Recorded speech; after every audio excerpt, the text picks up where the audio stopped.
নেছে, আমাকে গাছগুলো কাটে, আমরা গরমে বাসি না, মাইয়ে বলা লেখাপড়া করতে চাই না, মাইয়ে বলা লেখাপড়া হয়েছে বয় না, বইতে পারি না, কারেন্ট বিল একটা বাইক লাইন কাটিয়ে দেবা, আমাকে গাছগুলো কাটিয়ে ফেলাইছো, এসব কি এখন কারেন্ট বাকার আমার মারা যাইতে আছি গরমে।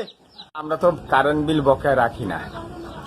তা আমরা যখন কারেন্ট বিল বকেয়া না রাখি তাহলে আমাদের এরকম বিলে ভোগান্তি দিব কা? মারতে পারে না, এদের মাইকিং করতে আসে। আমার নামাজ পড়াইতে কষ্ট হয়, লোডশেডিংয়ের কারণে মুসল্লিরও কষ্ট হয়, লোডশেডিংয়ের কারণে মুসল্লির অসুস্থ হয়ে পড়ে। সারা তো চলেই না, কারণ 3 বার 4 বার রাইতের মধ্যে চলিয়ে যায়,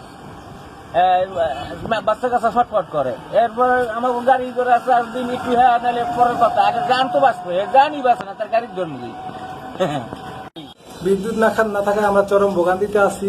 বারবার লোডশেডিং আমাদের পড়ালেখা ব্যাঘাত ঘটছে।